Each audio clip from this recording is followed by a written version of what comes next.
يا أيها الذين آمنوا كتب عليكم الصيام. الحمد لله رب العالمين وخير العاقبة للمتقين الصلاة والسلام على رسوله الأمين وعلى آله وصحبه أجمعين صلاة وسلاما لا غاية لهما ولا نهاية. أما بعد فأعوذ بالله من الشيطان الرجيم بسم الله الرحمن الرحيم. يا بني إسرائيل اذكروا نعمتي التي أنعمت عليكم وأني فضلتكم على العالمين.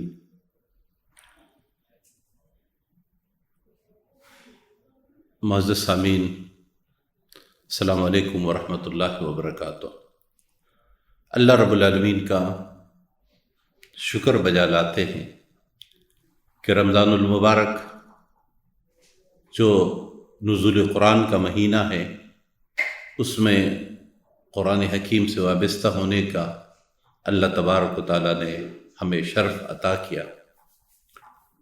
آج کی کلاس میں ہم قرآن حکیم کے سورہ بقرہ کے چھٹے رکوع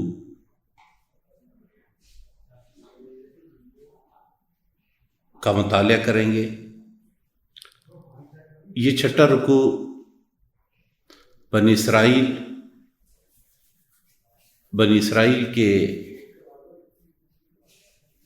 وہ واقعات جو ان کے خلاف فرد ہے جرم کے طور پر قرآن حکیم متعین کرتا ہے کہ تمہارے ان کرتوتوں کی وجہ سے تمہیں اس ذمہ داری سے سبکدوش کیا گیا اور تمہاری جگہ امت محمدی صلی اللہ علیہ وسلم کو اس ذمہ داری پر فائز کیا گیا۔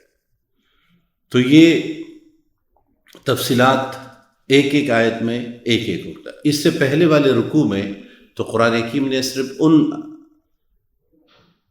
چیزوں کا ذکر کیا جن کے کرنے کا حکم دیا گیا تھا۔ اب قرآن حکیم ان کا بھی ذکر فرما رہا ہے کہ جو تم نے نہیں کیے، جو تم نے مخالفت کی، جو تم نے جرائم کیے، جو تم نے غلطیاں کی۔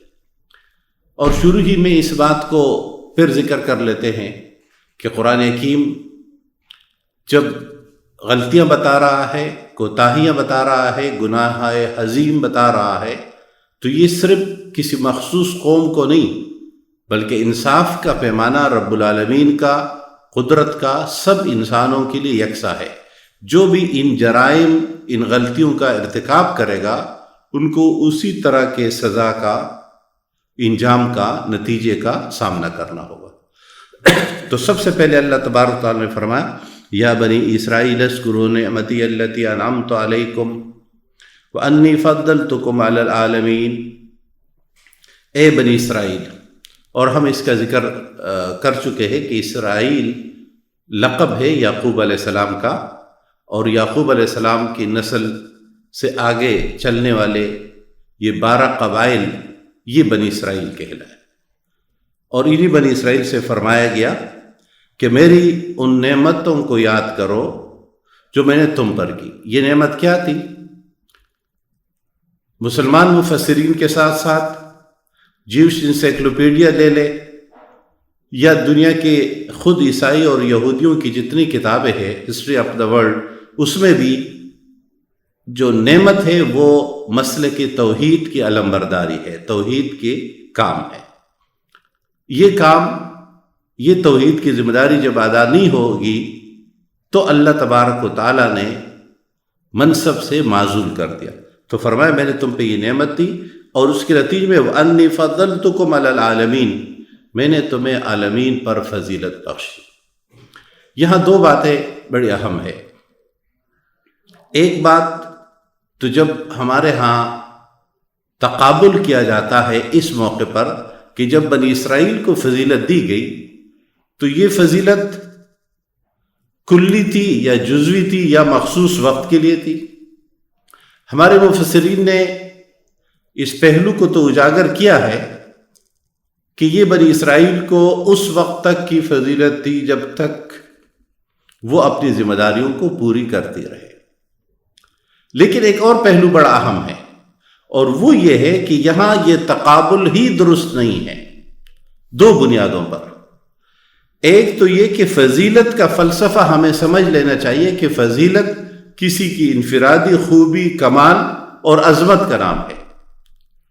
صاحب فضیلت کی فضیلت تو ضرور ثابت ہوتی ہے، لیکن اس سے کسی دوسری کی تنقیص کبھی مراد نہیں ہوتی۔ اگر ہم کوئی کمال، کوئی خوبی کوئی ایک فرد رکھتا ہے تو وہ اس کی خوبی اور کمال ہے، لیکن وہ کسی دوسرے انسان کی نقص یا تنقیص نہیں ہے۔ بنی اسرائیل جب تک اپنے فریضہ منصبی کو ادا کرتے رہے، یہ تو امتیاز ان کو میسر ان کو رہا کہ ان کے ارد گرد کے اقوام و قبائل و علاقے دور دراز تک وہ بت پرستی، اصنام پرستی یا شرک کے مختلف اقسام کا شکار رہی، لیکن بنی اسرائیل توحید کے علمبردار رہے، ایک بات۔ دوسری بات، امت مسلمہ یا امت محمدی صلی اللہ علیہ وسلم ایک عالمگیر امت ہے، اپنے شناخت کے لحاظ سے، اپنے تشخص کے لحاظ سے، یعنی امت محمدی کسی رنگ، کسی قبیلے، کسی خاندان کی بنیاد پر نہیں، بلکہ یہ ہر خاندان ہمیشہ قیامت تک کے لیے بلا امتیاز رنگ و نسل یہ مقام حاصل ہے امت محمدی کو۔ لیکن بنی اسرائیل تو ایک خاص قبیلے کا نام ہے، تو ایک قبیلے کا تقابل ایک امت سے نہیں کیا جا سکتا۔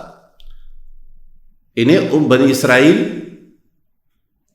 ایک خاندان، ایک نسل لی انسولینز پر بنیاد رکھنے والے ہیں۔ یہاں بات یہودیوں کی نہیں ہو رہی ہے کہ یہودیت کو فضیلت دی گئی یا یہودیوں کو فضیلت دی گئی، اس کی بات نہیں ہو رہی ہے کہ عیسائیوں کو فضیلت دی گئی، بلکہ بات اس کی ہو رہی ہے کہ فضیلت دی گئی بنی اسرائیل کو۔ اور فضیلت کی وجہ ہم نے ذکر کر دی کہ اصل بنیاد تھی توحید کے علمبرداری، اللہ کی زمین پر اللہ کے لیے جینے اور اللہ کے لیے زندگی گزارنے اور اللہ کے لیے مرنے کا نظام حیات پورا اپنانا۔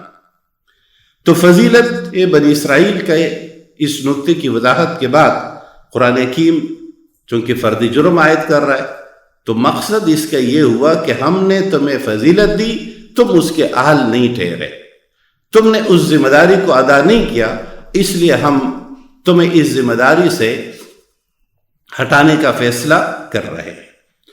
نمبر 2 فرمایا وَاتَّقُوا يَوْمًا لَا تَجْزِي نَفْسٌ عَن نَفْسٍ شَيْئًا وَلَا يُقْبَلُ مِنْهَا شَفَاعَةٌ وَلَا يُؤْخَذُ مِنْهَا عَدْلٌ۔ یہ دوسرا، اس رکوع میں یہ دوسرا فردی جرم ہے کہ وہ دن ذرا یاد رکھو، اس دن کا احساس، اس دن کا تقوی تمہارے دلوں میں کیوں نہیں آتا جس دن کوئی نفس کسی دوسرے نفس کے حق میں بدلہ نہیں بن سکے گا، یعنی ایک دوسرے کی جگہ نہیں لے سکے گا، اور نہ ہی کسی سے کوئی سفارش قبول ہوگی، اور نہ ہی کسی کو دوسرے کے معاوضے میں سزا دی جا سکے، نہ کوئی فرد دوسرے فرد کا معاوضہ بنے گا۔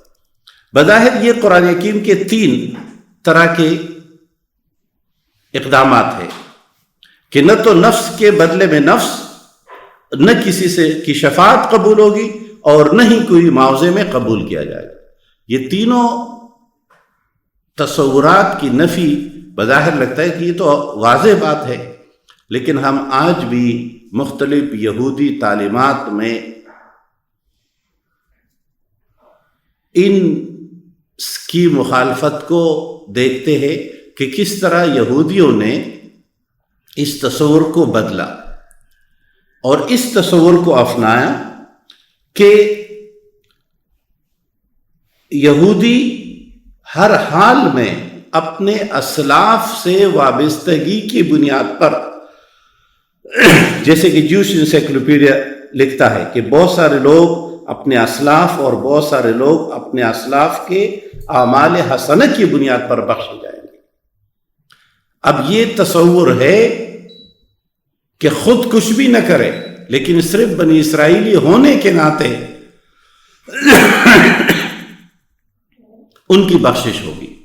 یہ وہ تصور ہے گویا وہ اپنے آپ کو باقی انسانوں کے مقابلے میں ممیز اور ممتاز کرتے، اور نہ صرف یہودیت کا یہ تصور بلکہ بعد میں عیسائیت نے بھی عقیدہ کفارہ اختیار کر کے اس تصور کو اپنایا کہ صرف مسیح کے کفارہ بن جانے کو قبول کرنے والے بخش دیے جائیں گے خود کے کسی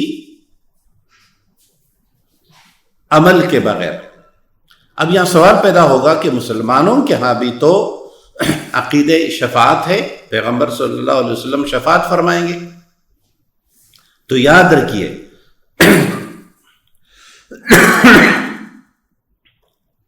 اسلام میں نجات کی بنیاد، دخول جنت کی بنیاد، جہنم سے بچ جانے کی بنیاد وہ ایمان ہے، ایمانی کامل، اللہ اور اس کے رسول کے بتائے ہوئے ہر بات کو ماننا، اور پھر دخول جنت اور نجات کے بعد مقام و مرتبے کا تعین اعمال صالحہ کی بنیاد پر ہوگا، یعنی کسی فرد سے وابستگی کی بنیاد پر کہ میری یہ وابستگی خون کی بنیاد پر ہے، رنگ کی بنیاد پر ہے، نسل کی بنیاد پر ہے اور اس بنیاد پر میں نے نجات ہوگی، یہ اسلام کی تعلیم نہیں ہے۔ تو قرآن حکیم نے دوسرا فرض جرم عائد کیا کہ تم نے اپنے فرائض ادا کرنے کے بجائے صرف اپنے نسلی انسولین کی بنیاد پر اپنے آپ کو باقی انسانوں سے بالا تر سمجھ کے خود کی نجات کا فیصلہ کر لیا۔ وَلَا هُمْ يُنصَرُونَ، اور نہ کسی کی مدد کی جائے گی۔ نمبر 3 جو فرد جرم قرآن عائد کر رہا ہے رکوع نمبر 6 میں، وہ یہ ہے کہ وَإِذْ نَجَّيْنَاكُمْ مِنْ آلِ فِرْعَوْنَ يَسُومُونَكُمْ سُوءَ الْعَذَابِ يُذَبِّحُونَ أَبْنَاءَكُمْ وَيَسْتَحْيُونَ نِسَاءَكُمْ وَفِي ذَلِكُمْ بَلَاءٌ مِّن رَّبِّكُمْ عَظِيمٌ۔ قرآن حکیم صرف عنوانات قائم کر رہا ہے شروع میں، اس ہر واقعے کی تفصیل آگے قرآن حکیم بیان فرمائے گا۔ یہاں بنی اسرائیلی تاریخ کے اس دور کا ذکر ہے جب یوسف علیہ السلام کے وقت میں بنی اسرائیل مصر منتقل ہوئے، جب یوسف علیہ السلام حکمران بنے، اور مصر میں یہ خاندان اپنی ذمہ داریوں کو ادا کرتا رہا اسلامی ریاست قائم کر کے۔ اس اسلامی ریاست کے پہلے حکمران تھے یوسف علیہ السلام، اور پھر یہ تسلسل چلتا رہا یہاں تک کہ آہستہ آہستہ انحطاط پذیر ہونے کی وجہ سے حکمرانی اسلامی ریاست کا خاتمہ ہوا اور بنی اسرائیل سے یہ ذمہ داری چھین لی گئی۔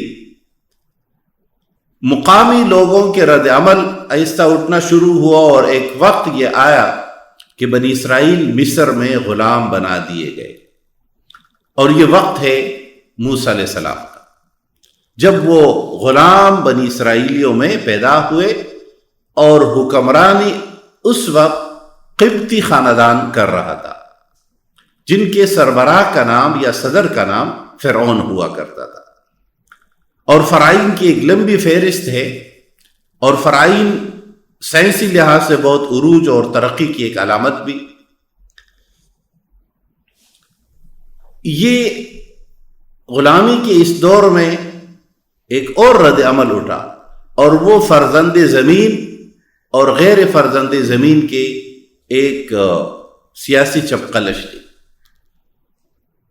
اور یہ بات کہی جانے لگی کہ یہ باہر سے آئے ہوئے لوگ ہیں بنی اسرائیل، اور انہوں نے یہاں ان کی آبادی اب غلامی کی صورت میں بھی ان کے خلاف مہم یہ چلی کہ یہ بہت زیادہ ہے اور ان کی آبادی زیادہ بڑھ رہی ہے، اور ہم جو اصل باشندگان اہل مصر ہے ہم کم ہوتے جا رہے ہیں، ان کی آبادی بڑھتی جا رہی ہے۔ تو اس کے لیے مختلف طریقے اپنائے گئے ان کو تکلیف دینے کے لیے، ان کو تنگ کرنے کے لیے۔ بنی اسرائیل نے اس سے نجات پانے کے 2 طریقے اپنائے۔ ایک طریقہ جس کی طرف جیوش انسائکلوپیڈیا کا مصنف بھی اشارہ کرتا ہے کہ بنی اسرائیل سب کے سب ایک ساتھ موسیٰ علیہ السلام کے ساتھ نہیں نکلے. موسیٰ علیہ السلام کے نبوت میں جن مقاصد کی تکمیل آپ علیہ السلام نے فرمائی، ان میں سے ان کا سیاسی مرکزی نقطہ نظر وہ بنی اسرائیل کی نجات تھی. اس بنیاد پر انہوں نے لوگوں کو ایمان کے بعد عملی ایکٹیویٹی اس کے لیے تیار کیا، اور بنی اسرائیل عرصے سے چھوٹے چھوٹے ٹکڑوں میں یہاں سے جانے لگے. آخری اور سب سے بڑی تعداد وہ موسیٰ علیہ السلام کے ساتھ مصر سے نکلی اور اپنے آبا و اجداد کے علاقے کی طرف جانے لگی. تو قرآن حکیم نے فرمایا وَإِذْ نَجَّيْنَاكُمْ مِنْ آلِ فِرْعَوْنَ، اور جب ہم نے تمہیں نجات دی. نجینا میں اشارہ ہے تھوڑا تھوڑا کر کے نکل جانے کو، بیک وقت ایک بڑے ریلے کی صورت میں یہ ایک ساتھ نہیں نکلے تھے. من آل فرعون، فرعون ٹائٹل ہے، لقب ہے، کسی کا نام نہیں ہے، اس میں علم نہیں ہے. اور یہ ایسے ہی ہے جیسے ہم کچھ عرصے پہلے ترکی خلیفہ کو سلطان کہتے تھے، اس طرح مصری حکمرانوں کے لیے جگہ جگہ آج کہیں صدر مملکت ہوتا ہے، کہیں کسی کو وزیر اعظم کہتے ہیں، اور یہ یا کبھی چیف ایگزیکٹو کہتے ہیں. یہ سب ٹائٹل ہے کسی ذمہ داری کے. تو قبطی خاندان کے حکمرانوں کا ٹائٹل فرعون تھا، جیسے کہ ایرانی حکمرانوں کا ٹائٹل کسرا اور رومن حکمرانوں کا ٹائٹل ماضی قریب میں قیصر ہوا کرتا تھا. اس طرح دنیا میں مختلف علاقوں میں مختلف سربراہان کے مختلف القاب ہوتے ہیں. یہ فرعون جو موسیٰ علیہ السلام کے دور میں ہے، بعض مسلمان مفسرین اور کچھ مغربی محققین کی یہ رائے ہے کہ یہ دونوں الگ الگ فرعین ہیں. یعنی موسیٰ علیہ السلام کو اپنی زندگی میں دو فرعونوں کا دور دیکھنا پڑا. پہلا فرعون کا دور تو وہ ہے جس کے دربار میں، جس کے گھر میں فرعون کی موسیٰ علیہ السلام کی پرورش ہوئی. موسیٰ علیہ السلام کا مقابلہ جس فرعون کے ساتھ ہوا، موسیٰ علیہ السلام نے جس فرعون کے دور میں اپنی قوم کو فرعون کی غلامی سے نکالنے کی جدوجہد کی، اور جو فرعون موسیٰ علیہ السلام کے سامنے غرق ہوا، وہ فرعون دوسرا یعنی رمیس 2 ہے، جس کی ڈیڈ باڈی کوئی صدیوں بعد دریافت ہوئی، اور آج قاہرہ کے میوزیم میں الگ سے ایک میوزیم میں وہ باڈی موجود ہے اور لوگ دیکھنے جاتے ہیں. یہاں قرآن حکیم نے بنی اسرائیل کی نجات کے لیے فرمایا کہ ہم نے تمہیں نجات دی من آل فرعون، فرعونیوں سے، یعنی فرعونی نسل کے جو حکمران تھے. اور آل یا اہل کا لفظ خاندان جس کے لیے ہم اردو میں والوں کا، فرعون والوں کے ظلم و ستم سے تمہیں نجات دیا.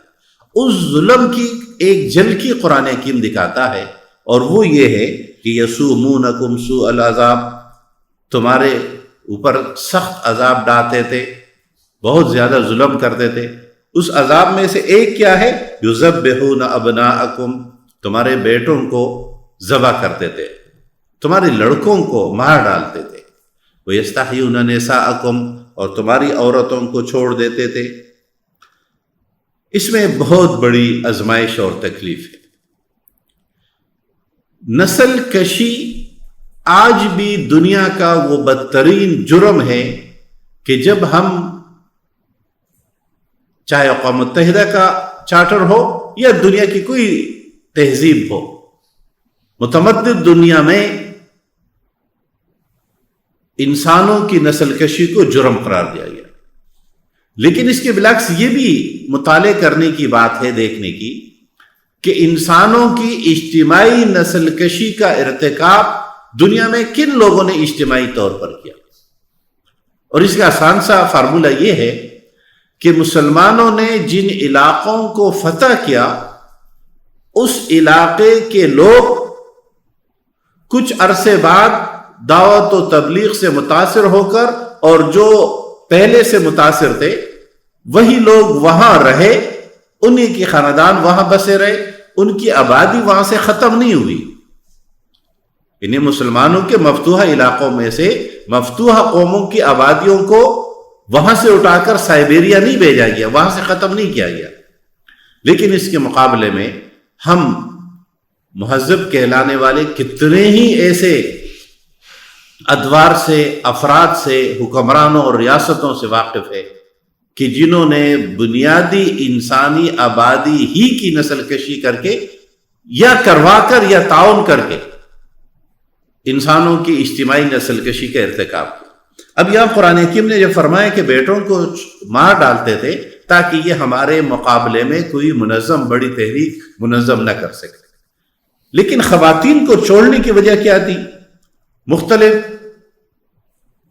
ماہرین تاریخ یہود و بنی اسرائیل سمیت مسلمان مفسرین اس نقطے تک رسائی رکھتے ہیں کہ اس کی ایک وجہ سستی لیبر کا حصول تھا کہ ہمارے ہاں، اور یہی سرمایہ دارہ نظام جنگ عظیم اول و دوم میں جب مردوں کی بہت بڑی تعداد موت کا شکار ہوئی تو یورپ میں پہلی مرتبہ سستی لیبر کے طور پر خواتین کی ملازمت اور خواتین کو آگے لانے کی تحریک شروع ہوئی۔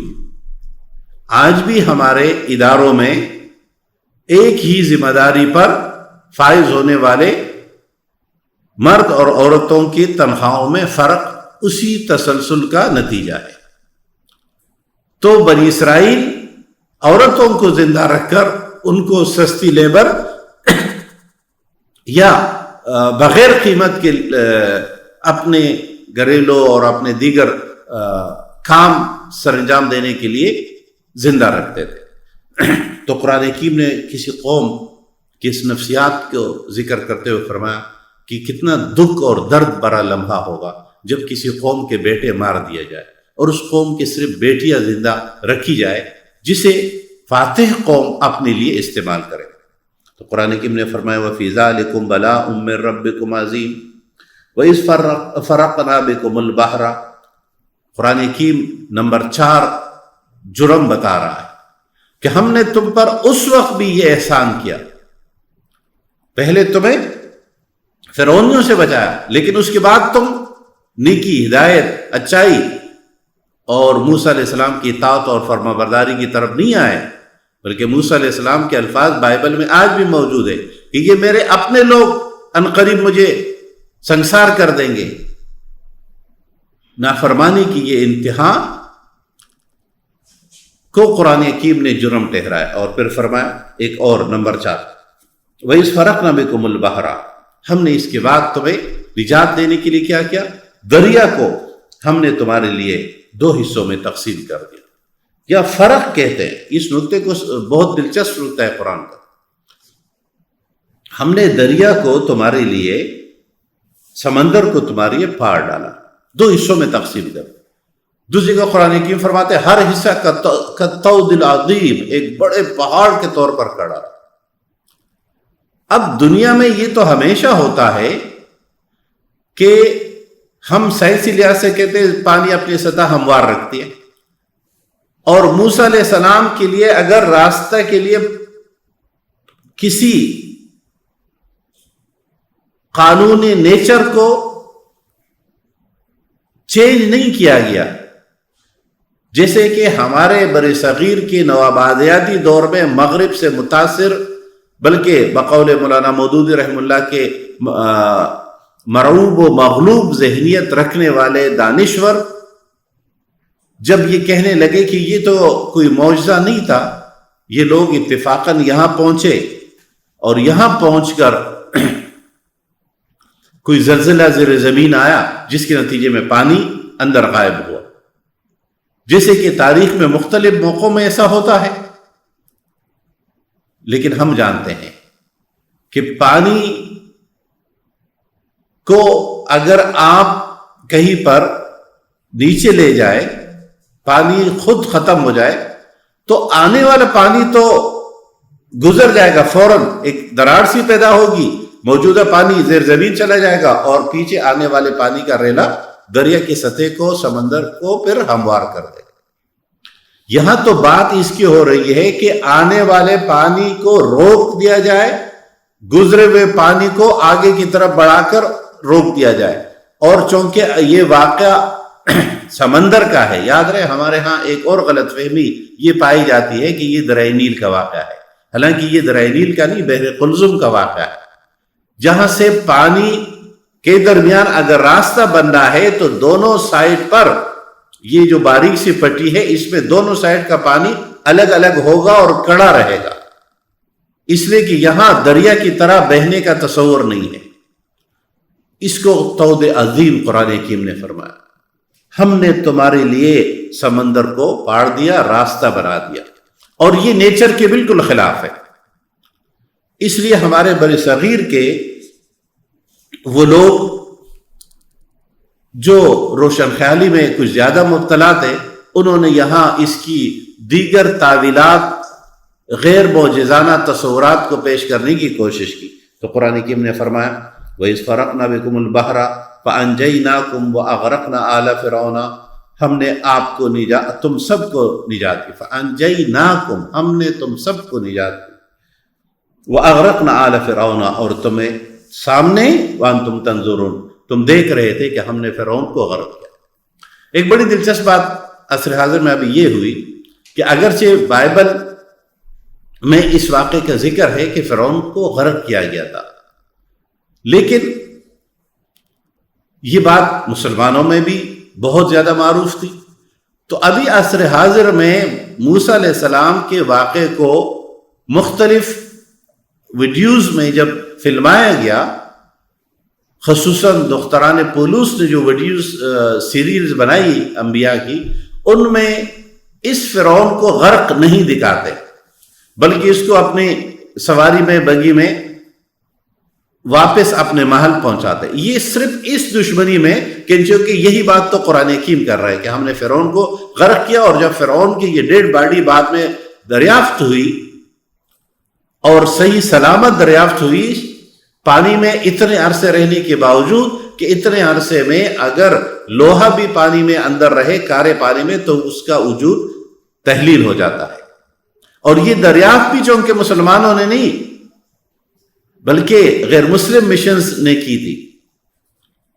لیکن یہاں ذہنوں میں یہ سوال ہوگا کہ ہم فرعونی دور کے جو مختلف پیرامڈز کے بارے میں جانتے ہیں، ان میں تو مختلف ممیز جانوروں کے یا دیگر فرعون مرد و خواتین کے موجود ہیں، اور اس فرعون جو غرق ہوا ہے انہیں رمیز 2، اس کی بھی ڈیڈ باڈی موجود ہے۔ تو دونوں میں فرق کیا ہے؟ یہ دونوں ایک جیسے ہیں، وہ بھی اتنے عرصے سے، تو دو فرق ہے۔ ایک فرق تو یہ کہ یہ ڈیڈ باڈی کو یہ پانی میں سے دریافت ہوئی ہے، اور موسیٰ علیہ السلام کے دور سے لے کر گزشتہ صدی کے اینڈ تک یہ صدیوں کا عرصہ بنتا ہے، جبکہ دیگر ممیز جتنے ہیں ان کو یومبوم کیا گیا ہے، انہیں ان کو ممی بنایا گیا، ان کے کیمیکلز لگا کر ان کو محفوظ کیا گیا ہے۔ اس رمیز 2 کو کیمیکل لگا کر محفوظ نہیں کیا گیا۔ آپ کہیں بھی ان دونوں کی تصویریں لے کر دیکھیں تو یہ فرق واضح ہوگا۔ تو دونوں کے محفوظیت میں اس لیے اللہ تبارک و تعالیٰ نے اس فرعون کے لیے فرمایا کہ میں تجھے عبرت کا سامان بناؤں گا آنے والی نسلوں کے لیے۔ وَأَغْرَقْنَا آلَ فِرْعَوْنَ، اور ہم نے آل فرعون کو غرق کیا۔ وَأَنْتُمْ تَنْظُرُونَ، یہ سب کچھ ایسا نہیں کہ تمہیں اس کی صرف خبر دی گئی، بلکہ تمہارے سامنے کروایا تاکہ تمہیں یقین محکم آئے، اور یقین محکم کے بعد تم اللہ کی طرف پلٹ آؤ۔ وَإِذْ وَعَدْنَا مُوسَىٰ 40 لَيْلَةً ثُمَّ اتَّخَذْتُمُ الْعِجْلَ مِن بَعْدِهِ وَأَنْتُمْ ظَالِمُونَ۔ نمبر 5، فرد جرم۔ ہم نے وعدہ لیا موسیٰ علیہ السلام سے 40 راتوں کا، ان 40 راتوں کے دوران جب موسیٰ علیہ السلام کوہ طور پر تشریف لے گئے تو تم نے ثم اتخذتم العجل من بعدہ، تم نے ان کے بعد ایک بچڑے کو معبود بنایا، ایک عجل کو لے لیا اور اس کی پرستش شروع کر دی۔ وَأَنْتُمْ ظَالِمُونَ، اور تم لوگ ہی ظالم تھے۔ موسیٰ علیہ السلام کا نام عبرانی کے لفظ موشا ہے، جو عربی اور اردو میں موسیٰ کے نام سے، موسیٰ کے تلفظ کے ساتھ موجود ہے، پروناؤنسیشن کے ساتھ۔ عربی میں منہ کے معنی پانی کے لیے استعمال ہوتے ہیں، اور شاہ کے معنی درخت یا بچائے ہوئے، انہیں پانی کے سے بچائے ہوئے، پانی سے اٹھائے ہوئے۔ اور چونکہ موسیٰ علیہ السلام بچپن میں دریا میں ان کی والدہ نے ڈالا، اور پھر فرعون کے محل کے پاس اسلامی تاریخ کے مطابق فرعون کی بیوی نے، اور بنی اسرائیلی تاریخ کے مطابق فرعون کی بیٹی نے اٹھایا۔ اور ان دونوں میں تطبیق یہ ہے کہ یہ وہ دور ہے جب فرعونہ اپنے محرمات میں شادی کا علامتی یا حقیقی تصور موجود تھا، تو اس لیے بعض مورخین اس خاتون کو فرعون کی بیوی کے سے تعبیر کرتے اور بعض اس کی بہن کے نام سے۔ موسیٰ علیہ السلام کا ذکر قرآن حکیم سب سے زیادہ فرماتا ہے، 136 مرتبہ قرآن حکیم میں سب سے زیادہ نام کے ساتھ جس نبی کا ذکر ہے وہ موسیٰ علیہ السلام ہے۔ اور موسیٰ علیہ السلام کا دور تاریخی لحاظ سے ان کا پورا نام ہے موسیٰ ابن عمران، اور یہ سلسلہ بنی اسرائیل میں سب سے مشہور اور جلیل القدر نبی ہے۔ تورات میں موسیٰ علیہ السلام کی جو عمر بتائی گئی ہے وہ 120 سال، اور جو دور یا زمانہ ہے مورخین کے تخمینے کے مطابق وہ 15ویں اور 16ویں صدی قبل مسیح کا دور ہے۔ بائبلی تاریخ کے مطابق 1520 قبل مسیح میں موسیٰ علیہ السلام کی پیدائش، اور 1400 قبل مسیح میں موسیٰ علیہ السلام کے وفات کا واقعہ ہے۔ اور ان کی وفات کے بعد ان کے شاگرد یوشع بن نون کی قیادت میں بنی اسرائیل نے مصر میں داخل ہو کر فتح حاصل کی۔ اس دوران یہ 40 سال تک وادی طے میں رہے۔ موسیٰ علیہ السلام کے ساتھ اللہ تبارک و تعالیٰ نے جو 40 دن کا وعدہ، 40 لیلہ، عربی زبان میں لیل کا لفظ جب استعمال ہوتا ہے تو اس میں نہار یعنی دن شامل ہے، یعنی جب کہا جاتا ہے کہ 40 راتوں کے لیے کہیں جانا ہے، جس کا مطلب ہے دن بھی وہاں گزرے گی۔ لیکن جب کہا جاتا ہے کہ ہم نے جب صرف نہار کا ذکر الگ ہو تو پھر اس میں لیل شامل نہیں ہوتا، جس طرح عربی میں جب لحم کہا جاتا ہے تو اس میں شہم شامل ہوتا ہے، لیکن جب شہم کہا جائے گا یعنی چربی کہا جائے گا تو اس میں گوشت کا تصور نہیں ہوگا۔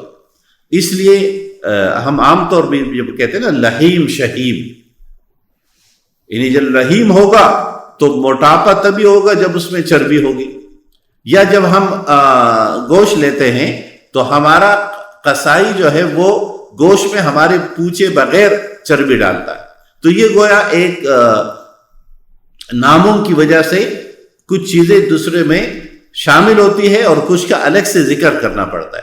تو جب 40 راتیں کہاں تو اس کا مطلب ہے کہ موسیٰ علیہ السلام نے راتیں وہاں گزارنی تھی، دن میں واپس نہیں آتے تھے، دن میں بھی وہاں رہتے تھے۔ اور ہمارے مختلف تربیتی گاہوں میں جو تربیتی 40 دن کی تربیتی تصورات ہے، چاہے تصوف میں ہو یا دیگر ہو، تو یہ سب اس موسیٰ علیہ السلام کی 40 راتوں کی طرف نسبت کی وجہ سے ہے۔ موسیٰ علیہ السلام کے لیے فرمایا کہ ثم اتخذتم العجل، پھر تم نے ایک معبود اپنے لیے تراش لیا، پھر تم نے اپنے لیے ایک بت پرستی کی شکل اختیار کی۔ اور بت پرستی کی شکلیں اس وقت اسے ہم کہتے ہیں آج کے دور میں بھی کہ غلامیت، نوآبادیت یا پوسٹ کالونیز، یعنی نوآبادیات اور بعد از نوآبادیات، یعنی غلامی یا غلامی کے فوراً بعد کی کیفیت، یعنی نئی آزادی جو ہوتی ہے، جیسے ہم پاکستان یا بر صغیر کے لوگ یا مسلمانوں کے اکثر علاقے کہ ہم کالونیز ایج میں اور اس کے بعد پوسٹ کالونیز ایج میں ہیں۔ اس دور میں یہ غلامی کی نفسیات ہوتی ہے، اور غلامی کی نفسیات میں سے ایک یہ ہے کہ آقاؤں کی ہر خوبی چیز کو اپنانے کی کوشش کی جاتی ہے، اس جیسا بننے کی کوشش کی جاتی ہے، ان کی تہذیب، ثقافت اور کلچر کو محکوم قومیں اپناتی ہے۔ بنی اسرائیل کے ارد گرد کی آبادیاں وہ جانور پرستی میں، حیوانات پرستی کا تصور بہت زیادہ، اور خصوصاً بچڑے، گائے ان کے لیے مفید ہونے اور فائدہ پہنچانے، گوشت اور دودھ کے لحاظ سے، تو وہ ان کے ارد گرد کے لوگ ان کی عبادت کرتے تھے۔ موسیٰ علیہ السلام کے جانے کے بعد سامری نے بنی اسرائیل میں بھی یہ پروپیگنڈا کیا کہ بھائی دیکھیں یہ ہمارے ارد گرد اور بالا تر قومیں یہ کامیاب ہے دنیاوی لحاظ سے، اور یہ چونکہ یہ اس طرح زندگی گزارتے ہیں، ان کی عبادت کرتے ہیں، تو ہم بھی اس بچڑے کی عبادت کریں گے۔ اس بات کو اگر ملا لے کہ بالا تر قوتیں یا آقا اپنے غلام قوموں کو اپنی ذہنی پسماندگی میں رکھنے یا اپنے سے ذہنی مروبیت میں رکھنے کے جو طریقے اپناتے ہیں، ان کی مختلف شکلیں ہیں۔ جس طرح نوجوانوں کو ختم کرنا تاکہ وہ اور صرف بچیوں کو چھوڑے رکھنا، ایک محکومیت اور مجبوریت، تو قتل اولاد، فرعون بنی اسرائیل کے قتل اولاد کے اس تصور کے لیے جیسے اکبر نے کہا تھا کہ یوں بچوں کے قتل سے وہ بدنام نہ ہوتا، افسوس کہ فرعون کو کالج کی نہ سوجی۔ تو یہ ایک طرف تو ہمارے ہاں بھی نظام تعلیم کو تبدیل کر کے یا نظام تعلیم کو دے کر، اور اس کے اوپر کبھی علاقائی اور کبھی یعنی قومیت کا اور کبھی مذہب کا مقامی لیبر لگا کر اس کو کبھی اسلامائزیشن کر کے، کبھی اس کو ہندوانہ شکل دے کر، مقامی روپ میں ڈال کر پیش کیا جاتا ہے، اور کبھی ثقافت اور کلچر کے طور پر، کھیلوں کے طور پر، جس کی مثال بنی اسرائیل کے گوسالہ پرستی، انہیں بچڑے کی عبادت ہے، اور اس کے لیے جن لوگوں کو استعمال کیا جاتا ہے وہ سیلیبریٹیز ہوں گے، وہ ہیروز ہوں گے جس کی بنیاد پر معاشرے میں سرائیت کر جائیں گی یہ تصورات۔ تو قرآن حکیم نے فرمایا کہ تم نے بچڑے کو معبود بنایا، من بعد وانتم ظالمون، اور تم ہی انتہائی ظلم کی شکل خود اپنائی، اب تم ہی ظالم تھے۔ یہ فرد جرم قرآن کی آیت کر رہا ہے۔ ظلم کی بنیاد کیا ہے؟ موسیٰ علیہ السلام کی اتنی قربانیاں، تمہیں فرعون سے نجات دلانا، لیکن اس کے باوجود تم موسیٰ علیہ السلام کو چھوڑ کر ایک بت پرستی اختیار کی، جس بت پرستی کو تم لے کر آئے۔ یعنی ہم بر صغیر میں کے تناظر میں بات اگر کریں، اگر پاکستان میں سیکولر زندگی گزارنی ہے تو انگریزوں سے آزادی یا بر صغیر میں مسلمانوں کی ایک الگ اسلامی ریاست یا مسلمانوں کی ریاست کا تصور بے معنی ہے، اس لیے کہ سیکولر اسٹیٹ تو برطانیہ بھی ہے، تا اور ہے، سیکولر اسٹیٹ تو ہندوستان بھی تا اور ہے، تو پھر پاکستان الگ سے بنانے کی کوئی اخلاقی وجہ نہیں بنتی۔ اس لیے قرآن حکیم نے فرمایا کہ ثم عفونا عنکم، تمہارے اس جرم کو بھی ہم نے معاف کیا، اس لیے کہ تم سے ابھی کام لینا تھا، تمہیں موقع دینا تھا، تمہیں ابھی بالکل ختم نہیں کرنا تھا، من بعد لعلکم تشکرون، تاکہ تم شکر گزار ہو۔ اس معافی کی کیفیت کیا ہوئی؟ آگے قرآن حکیم اس کا ذکر فرماتا ہے کہ جس نے جرم کیا اس کو سزا ملے گی تاکہ باقی لوگ محفوظ رہیں۔ اور یہ معافی کی شکل یا ان مخصوص 70 کے قریب ذمہ دار تھے جنہوں نے موسیٰ علیہ السلام کے ساتھ کوہ طور پر یا ان 40 راتوں میں گئے تھے، اور وہ اپنے اس جرم میں شراکت کی وجہ سے وہ بھی اس سزا کے مستحق تھے، لیکن اللہ نے معافی دے دی کہ، اور ہر معافی واپس پلٹنے کا موقع ہوتا ہے کہ انسان اللہ کی طرف پلٹ آئے۔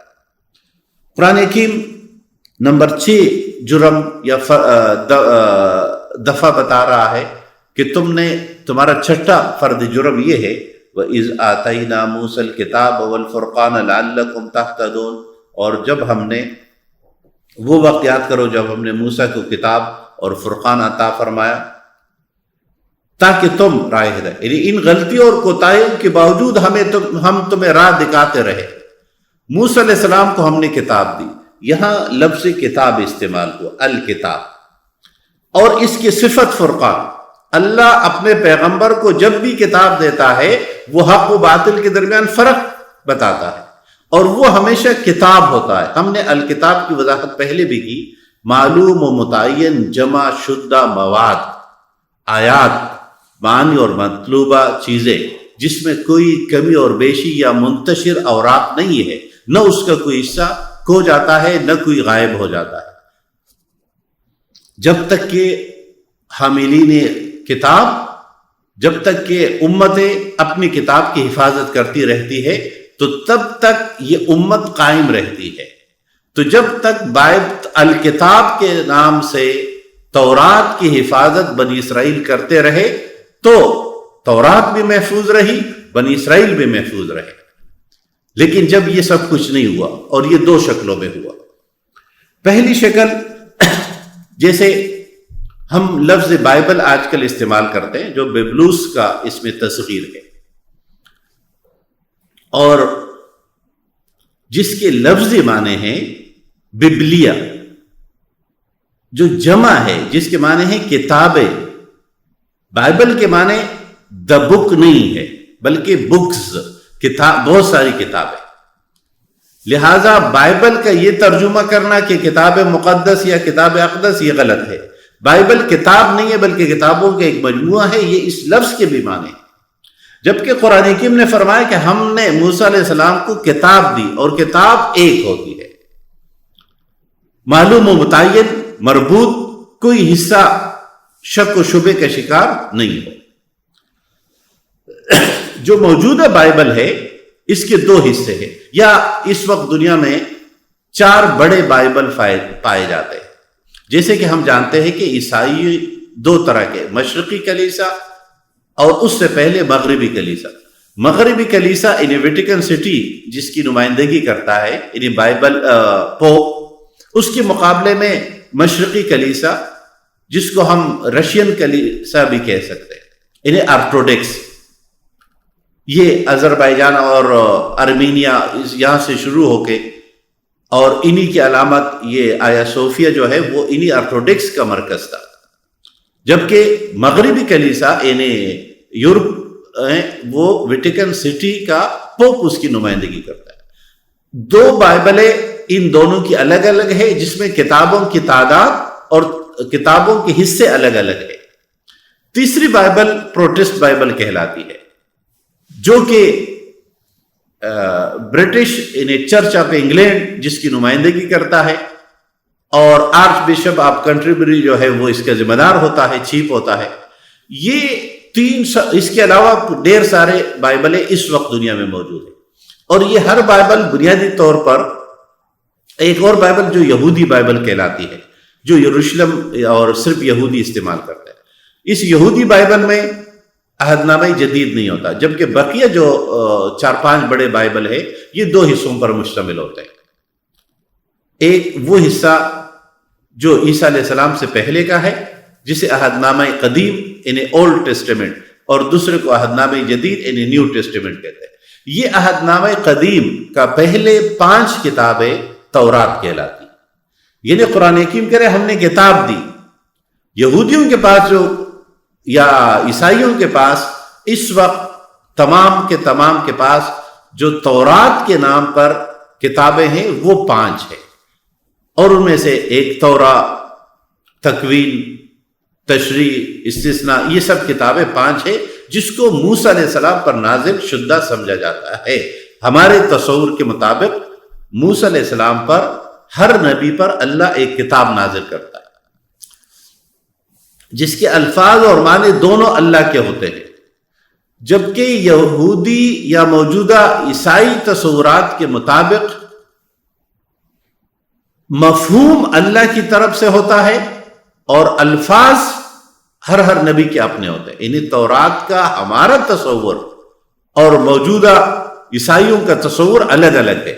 ہمارا تصور تو یہ کہ تورات اللہ کی وہ کتاب جس کے الفاظ اور معنی دونوں موسیٰ علیہ السلام کو سکھائے گئے، انجیل وہ کتاب جس کے الفاظ و معنی دونوں اللہ کی طرف سے عیسیٰ علیہ السلام کو، زبور جس کے الفاظ و معنی دونوں سکھائے گئے۔ لیکن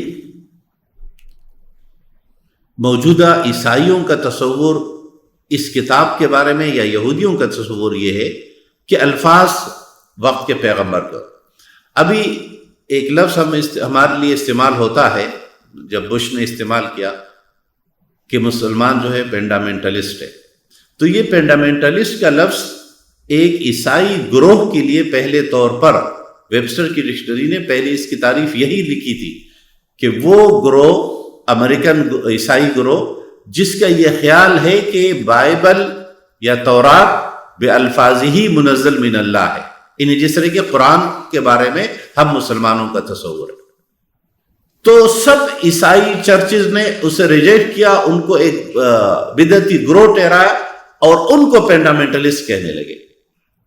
اور بعد میں جب مسلمانوں کے خلاف دنیا کو اکٹھا کیا جانا مقصود تھا، تو وہ نفرت آمیز لفظ جس کے پشت پر سب عیسائی دنیا کی نفرت موجود تھی، وہ لفظ اپنے اس چھوٹے گروہ کے لیے وضع کر کے اٹھا کر پھر مسلمانوں کے لیے اختیار کیا گیا، اور اس کے بعد سے وہ لفظ، اس کی مختلف تعبیرات ہمارے ہاں ان کے ذہنی ساخت کے مطابق لوگ استعمال کر رہے ہیں۔ تو قرآن حکیم نے فرمایا ثم اتخذتم العجل من بعد وانتم ظالمون وَإِذْ آتَيْنَا مُوسَى الْكِتَابَ وَالْفُرْقَانَ، جب ہم نے موسیٰ، اور وہ یاد کرو جب ہم نے موسیٰ علیہ السلام کو کتاب اور ایک ایسی کتاب جو حق و باطل کے درمیان فرق کرنے والی ہے، لہذا تم نے حق و باطل کے درمیان فرق کرنے کے لیے اس کتاب کا استعمال چھوڑ دیا۔ یہ اصل فرد جرم ہے۔ نمبر 7 جرم قرآن حکیم بتا رہے وَإِذْ قَالَ مُوسَىٰ لِقَوْمِهِ يَا قَوْمِ إِنَّكُمْ ظَلَمْتُمْ أَنفُسَكُمْ بِاتِّخَاذِكُمُ الْعِجْلَ۔ اب قرآن حکیم فرما رہا ہے کہ جب تم نے بچڑے کو معبود بنایا تو یہ بہت بڑا ظلم کیا۔ موسیٰ علیہ السلام واپس آ کر کہنے لگے کہ تمہارے اس جرم کی سزا ہوگی، اور وہ سزا کیا ہوگی؟ فَتُوبُوا إِلَىٰ بَارِئِكُمْ، اللہ رب العالمین کے آگے توبہ طائب، یہ پہلا آپشن ہے۔ توبہ کرو، غلطی، کوتاہی اور گناہ سے پلٹ آؤ، اور یہ إِلَىٰ بَارِئِكُمْ، اپنے رب کے حضور، رب کی طرف پلٹ آؤ، گناہ سے بھی پلٹ آؤ چاہے وہ گناہ کتنا بڑا کیوں ہو۔ اور پھر بعض جرائم توبہ سے معاف نہیں ہوتے، ہر جرم توبہ سے معاف نہیں ہوتا، جیسے چوری توبے سے معاف نہیں ہوگی، چوری کی سزا بھگتنی ہوگی، قتل توبے سے معاف نہیں ہوگا، کسی دوسرے کا حق وراثت چھین کر غصب کر کے نہیں دیا ہے تو توبے سے یہ معاف نہیں ہوگا، نماز اور روزوں کے کثرت سے معاف نہیں ہوگا، اس طرح زنا وغیرہ وغیرہ یہ توبے سے معاف نہیں ہوں گے۔ اس لیے جب یہ عدالتی کا کیس عدالت میں آئے گا تو پھر زنا کے مجرم، چوری کے مجرم یہ ایک دوسرے کے ساتھ نہ صلح کر سکتے اور نہ معافی کر سکتے، پھر عدالت فیصلہ دے گی اور سزا ملے گی مجرم۔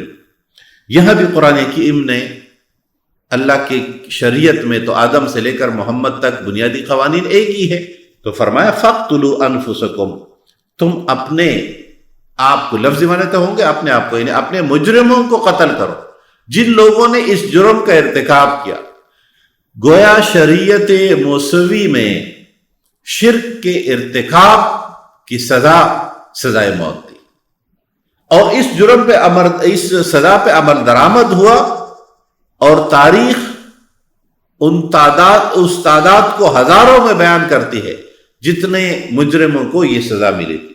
ذالکم خیر لکم عند بارئکم، یہ اللہ کے ہاں تمہارے حق میں بہتر ہے۔ یعنی جرم کی سزا اگر ملے تو یہ اللہ کے ہاں تمہارے لیے بھی بہتر ہے، اس لیے کہ بقیہ معاشرہ محفوظ ہوتا ہے۔ حدود و تعزیرات یا تمام قوانین معاشرے میں بنتے ہی اس لیے ہے کہ مجرموں کی سرکوبی ہو اور اچھے لوگوں کو زندگی آسانی سے سہولت سے گزارنے کا موقع ملے۔ اگر جرم کی سزا نہ ملے تو جرم کی کیفیت ہمارے پاکستان کی طرح ہو جاتی ہے کہ ہر طاقتور اور ہر شخص جو ہے وہ جرم کا ارتکاب کرتا ہے، اس لیے کہ عدلیہ انصاف کی فراہمی میں دنیا میں 130 میں سے 126 نمبر کی ہے۔ یعنی ہم وہ بدقسمت قوم ہیں جو ایک ایسے عدلیہ یعنی سہولتوں اور اختیارات کے لحاظ سے تو دنیا میں 10 نمبر کی ہے، سب سے زیادہ تنخواہیں اور سہولتیں ان کے لحاظ سے، لیکن انصاف کی فراہمی میں ہمارا نمبر وہ 126 ہے، اور پھر بھی ہم فخر کرتے ہیں کہ ہم عدلیہ اور انصاف رکھتے ہیں۔ جب عدلیہ اور انصاف کی یہ صورت ہو تو جرائم کبھی ختم ہونا تو دور کی بات ہے، کم بھی نہیں ہوں گے، اس لیے کہ ہر جرم کو پہلے سے یہ احساس ہوتا ہے کہ مجھے تحفظ حاصل ہے، مجھے سزا نہیں ہونی ہے۔ فتاب علیکم انہ هو التواب الرحیم، جب تم اللہ سزا مجرم کو ملے گی، اللہ اور مجرم بھی سزا کے سمیت توبہ بھی کریں گے، اور عام لوگ جنہوں نے جرم نہیں کیا وہ بھی اللہ کے آگے سجدہ ریز ہوں گے، تو اللہ تبارک و تعالیٰ بھی رحمت سے رجوع فرمائے گا، اور وہ بہت زیادہ رحم فرمانے والا۔ بنی اسرائیل پر عائد ہونے والے فرد جرم میں 8واں جرم قرآن حکیم بتاتا ہے، وَإِذْ قُلْتُمْ يَا مُوسَىٰ لَن نُؤْمِنَ لَكَ حَتَّىٰ نَرَى اللَّهَ جَهْرًا فَأَخَذَتْكُمُ الصَّاعِقَةُ، تمہارا ایک جرم یہ کہ تم نے موسیٰ پر ایمان بالغیب کے بجائے، ایمانیات میں سے سب سے پہلے ہے ایمان بالغیب، پیغمبر کے کہنے پر اعتماد کرتے ہوئے اللہ کے وجود کو ماننا، اس کی وحدانیت کو تسلیم کرنا۔ جب کوئی پیغمبر کی نفی کرتا ہے کہ آپ درمیان سے ہٹ جائے، اللہ کو ہم براہ راست دے کے تب ہم مانیں گے، تو یہاں رسالت کی نفی ہو رہی تھی، یہاں نبوت پر یقین کی نفی ہو رہی تھی۔ ہم اللہ سے براہ راست اللہ کو دیکھنا چاہتے ہیں، اللہ ہمیں خود کہے کہ یہ موسیٰ میرا پیغمبر ہے۔ اب ترتیب دیکھیے، پیغمبر کے کہنے پر اللہ کی وحدانیت کو تسلیم کرنا، اور یا اللہ براہ راست کہے تو ہم پیغمبر کو تسلیم کریں گے۔ یہاں جب بنی اسرائیل نے کہا کہ لن نؤمن لک، ہم آپ پر یقین نہیں کریں گے، ہم آپ کی تصدیق نہیں کریں گے، حتی نری اللہ جہرۃ، یہاں تک کہ اللہ کو سامنے دیکھے اور وہ ہم سے یہ کہے کہ یہ موسیٰ میرا پیغمبر ہے۔ فَأَخَذَتْكُمُ الصَّاعِقَةُ، تو تمہیں ایک کڑک نے، تمہیں ایک سخت آواز نے آ لیا۔ یہ اس جرم کی انتہا دیکھے، رسالت کی حیثیت، مقام و مرتبے کا اندازہ لگائیے کہ جب کوئی اس کی نفی کرنا چاہے گا تو اس کا ایمان ہی قابل قبول نہیں ہوگا۔ وَأَنْتُمْ تَنْظُرُونَ، اور یہ سب تم دیکھ رہے تھے کہ تمہارے سامنے جن لوگوں نے یہ جرم کیا اس کے ساتھ کیا۔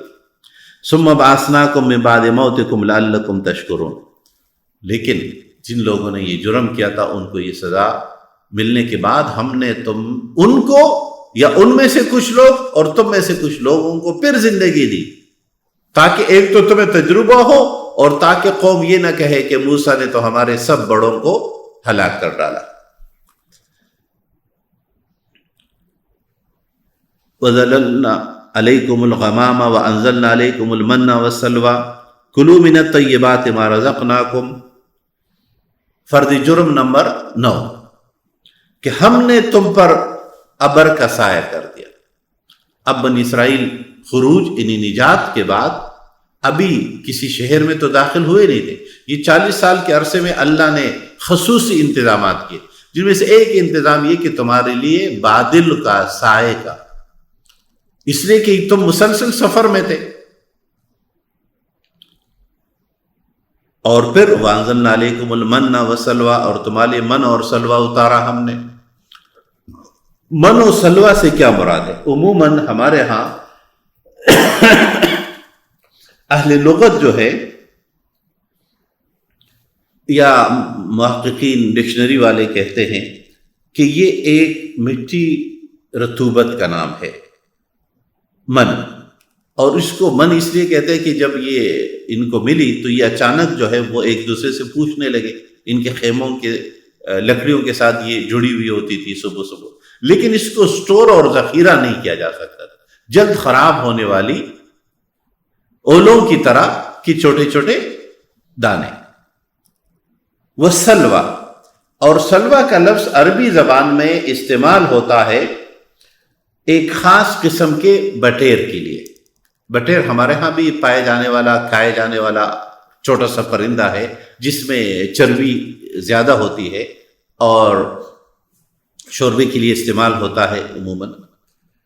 اب جس علاقے کی یہ بات ہو رہی، اس علاقے میں موسمی لحاظ سے بٹیروں کی آمد و رفت کا یہ راستہ ہے، یعنی یہاں بہت بڑی تعداد میں پایا جاتا ہے.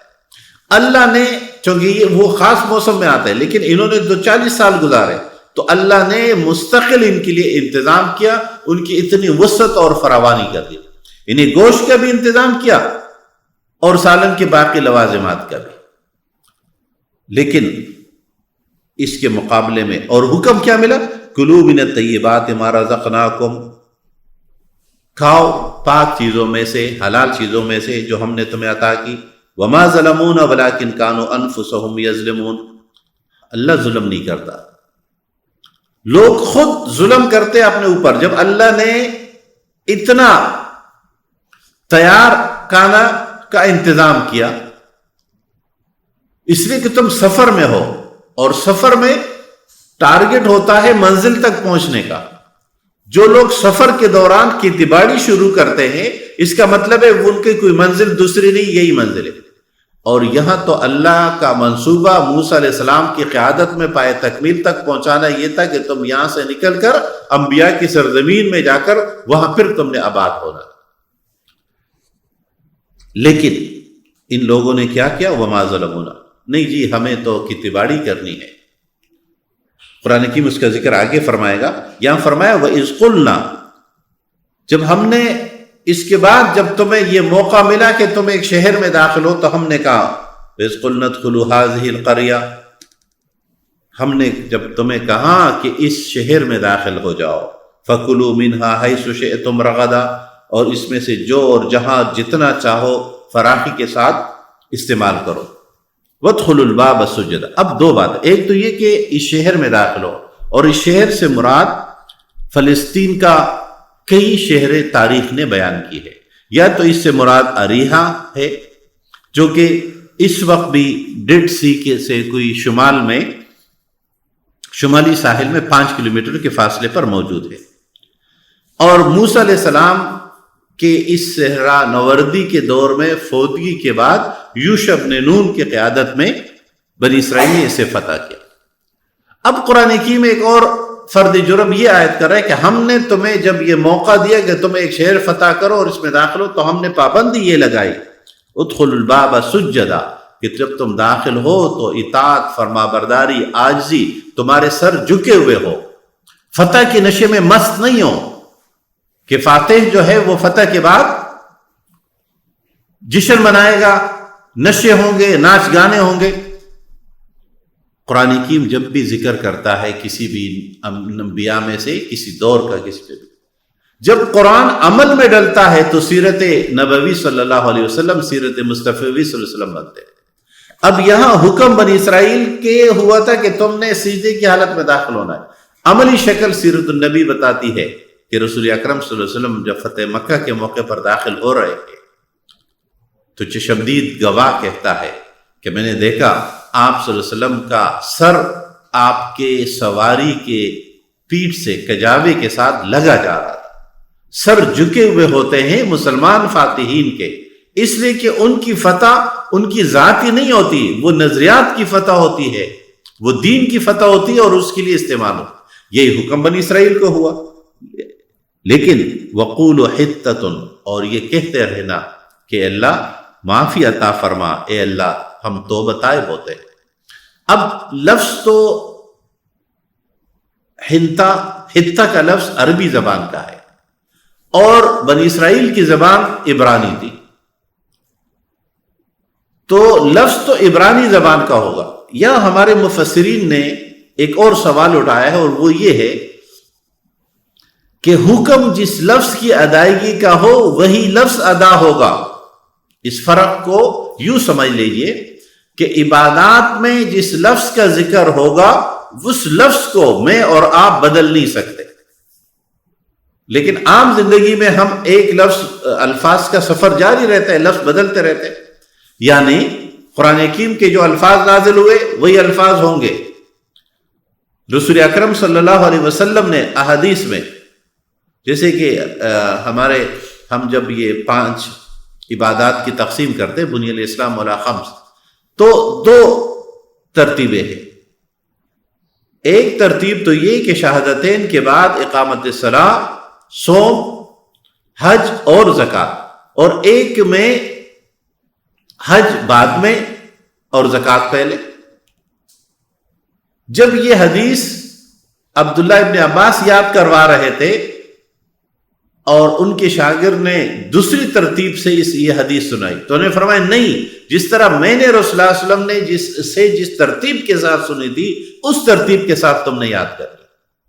یعنی گویا باتیں تو وہی، نکات تو وہی 5 ہے اور ترتیب سے کوئی فرق بھی نہیں پڑتا، لیکن جو ترتیب نفح مبارکہ صلی اللہ علیہ وسلم سے ادا ہوا اسی کو قائم رکھا جائے۔ وقولوا حطۃ نغفر لکم خطایاکم، ہم تمہارے تمام غلطیاں بخش دیں گے۔ یہی اللہ تبارک و تعالیٰ کی سنت ہے ہر غلطی کرنے والوں کے لیے۔ وسنزید المحسنین فبدل الذین ظلموا قولا غیر الذی قیل لهم، تو ظالموں نے بدل دی وہ بات جو ان سے کہی گئی، جو بات کہنے کے لیے کہ یہ بات کہو وہ بات انہوں نے بدل دی، اور جو تبدیل کیا وہ کس سے؟ عام طور پہ حنتہ کا لفظ استعمال کیا، اور حنتہ تلفظ اور پروناؤنسیشن میں حتہ کے بالکل قریب ہے، جس کے معنی ہے گندم یا جو یا گیہوں۔ یعنی اب یہ ہے فاتحین کے 2 رویے اصل میں۔ کچھ لوگ فتح حاصل کرتے ہیں مفتوحین کے معدنیات، مفتوحین کے اشیاء پر قبضہ کرنے کے لیے، تو کچھ لوگ داخل ہو کر یہ تلاش کرتے ہیں کہاں کہاں ذخائر زیادہ ہے تاکہ ہم وہ چھین لیں اور ہڑپ کر لیں۔ اور کچھ لوگ جو اسلامی تصور ہے کہ فاتح مفتوحین کی چیزوں کو چھینے گا نہیں، ان کا گھریلو نظام، خاندانی نظام چلتا رہے گا، ان کے کھانے پینے کی چیزیں اگر فاتح چھین لے گا تو مفتوح کی زندگی تو چند دنوں بعد فاقوں کی ہو جائے گی۔ تو اب بنی اسرائیل کی یہ 2 رویے کہ حکم ہمارا ہوا تھا کہ تم نے حتہ کہنا ہے، توبہ طائب اور توبے کا اعلان کرتے ہوئے، سر بسجود ہوتے ہوئے سب سے پہلے جا کر تم نے سجدہ ریز ہونا ہے، لیکن تم اس کے بجائے دخول کے وقت تم نے لوگوں کے اسباب اور ذرائع کو چھیننے اور لوٹنے کی کوشش کی۔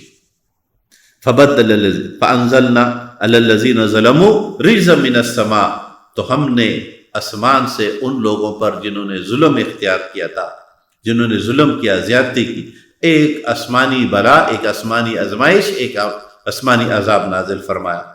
اور اس کی وجہ کیا تھی؟ بما کانوا یفسقون، ان کی اپنی کرتوت۔ یہاں سے ایک اور اصول قرآن حکیم نے عطا کیا ہے، تو بہت مختصر جملہ، کہ بما کانوا یفسقون، ان کے فسق اور نافرمانیوں کی وجہ سے۔ ہمارے ہاں تمام تر نافرمانیاں یا ہمارے ہاں موسمی حالات کا بگاڑ یا جتنی بیماریاں ہوتی ہے، اس کی ایک خارجی وجہ ہوتی ہے۔ جیسے جب بھی کوئی موسم خراب ہوگا تو ظاہر حادثات ہوں گے، لوگ نقصانات اٹھائیں گے، بیماری آئیں گی تو لوگ تکلیف اٹھائیں گے۔ قرآن حکیم یہاں ایک بیسک بات یہ ارشاد فرما رہا ہے کہ لوگوں کے فسق کی وجہ سے، ان کے اپنے ان کرتوتوں کی وجہ سے مختلف طرح کی بیماریاں پھیلتی ہیں، انہیں اخلاقی سبب کی وجہ سے اللہ سے بغاوت اور نافرمانی کی بنیاد پر بھی بیماریاں، سیاسی تکلیفیں، معاشرتی تکلیفیں، یہ کسی معاشرے کا حصہ ہے۔ یعنی اسلامی نظام اجتماعیت سے بغاوت کی بنیاد پر اللہ تبارک و تعالیٰ کی طرف سے لوگوں کو سزا ملی۔ بالکل اس کے بالعکس کہ رسول اکرم صلی اللہ علیہ وسلم نے فرمایا جہاں اللہ کی ایک حد جاری ہوتی ہے وہ اس علاقے میں 40 سال تک کی بارش سے زیادہ مفید ہوتی ہے، انہیں وہ معاشرہ اتنا فائدہ پہنچاتا ہے۔ اس کے ساتھ ہمارا چھٹا رکوع تکمیل تک پہنچا۔ اللہ تبارک و تعالی ہمیں قرآن حکیم سے استفادے اور اس پر عمل کرنے کی توفیق عطا فرمائے۔ اقول قولی ھذا استغفر اللہ لی ولکم ولسائر المسلمین۔ يا أيها الذين آمنوا كتب عليكم الصيام